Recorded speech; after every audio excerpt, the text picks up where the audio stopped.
Terima kasih masih bersama kami pemirsa. Presiden Prabowo Subianto menunjuk Menteri Sekretaris Negara atau Mensesnek Prasetyo Hadi sebagai salah satu juru bicara kepresidenan.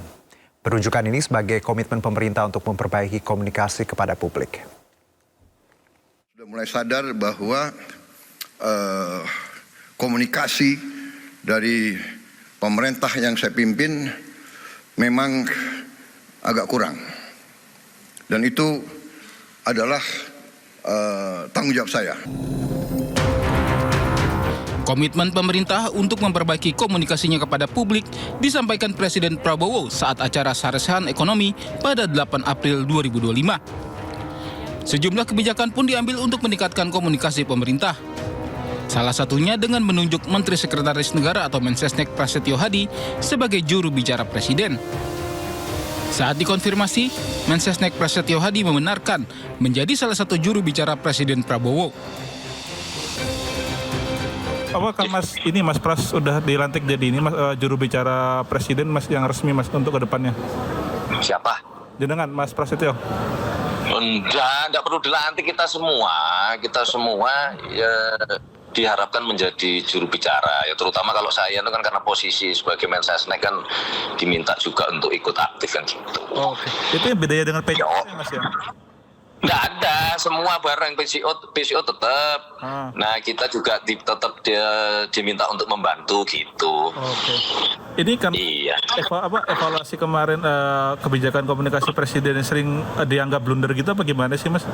Atau Enggak juga, enggak lah.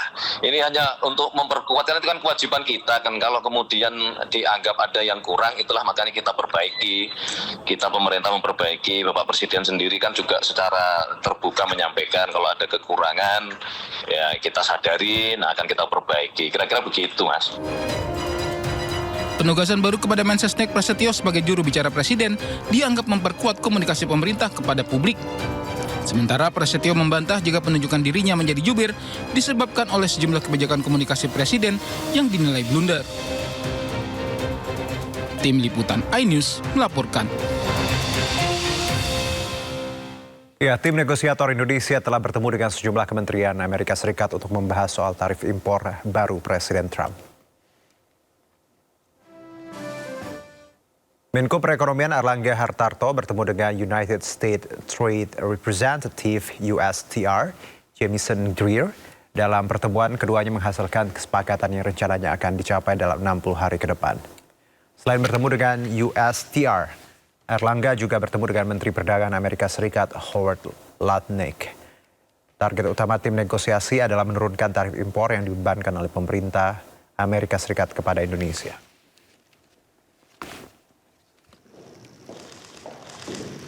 Sementara itu, Menteri Luar Negeri Indonesia, Sugiono, bertemu dengan Menteri Luar Negeri Amerika Serikat, Marco Rubio.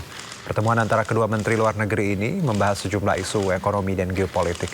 Salah satunya terkait tarif impor Amerika Serikat. Indonesia pun mengundang Amerika Serikat untuk berinvestasi di sektor mineral kritis. Menlu Sugiono menjadi Menteri Luar Negeri pertama ASEAN yang diterima Menlu Amerika Serikat di Washington, D.C.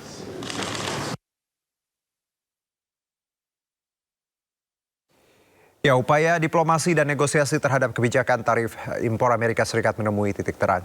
Menko Perekonomian Erlangga Hartarto menyatakan pemerintah Amerika Serikat bersedia untuk melakukan negosiasi dan akan diputus dalam jangka waktu 60 hari.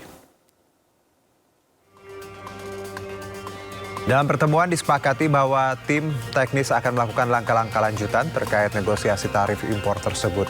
Acuan kerja dan format kesepahaman sudah disepakati untuk diselesaikan dalam waktu 60 hari atau sebelum jangka waktu 90 hari yang ditetapkan Trump usai. Salah satu poin perjanjian adalah kesepakatan untuk tambahan pembelian energi dari Amerika Serikat seperti gas alam cair atau LPG, minyak mentah juga bahan bakar minyak. Erlangga menambahkan salah satu kendala yang ditemui pembeli di Amerika Serikat meminta pengusaha Indonesia untuk berbagi selisih kenaikan tarif impor.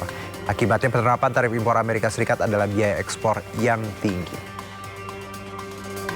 Indonesia menyepakati dengan Amerika akan diberikan langkah-langkah lanjutan dengan tim teknis baik dari USTR maupun dari Secretary of Commerce, dan ada yang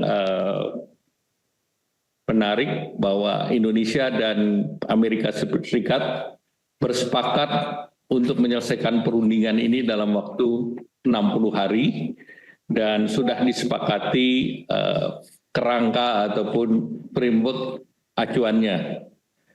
Dan formatnya pun sudah disepakati, yaitu format dari framework perjanjian tersebut, dan scopingnya termasuk kemitraan perdagangan investasi, kemitraan dari mineral penting, dan juga terkait dengan reliabilitas daripada koridor rantai pasok yang mempunyai resiliensi tinggi. Nah, hasil-hasil pertemuan tersebut akan dilanjuti dengan berbagai pertemuan, bisa 1, 2, atau 3 putaran, dan kami berharap dalam 60 hari kerangka tersebut bisa ditindaklanjuti dalam bentuk format perjanjian yang akan disetujui antara Indonesia dan Amerika.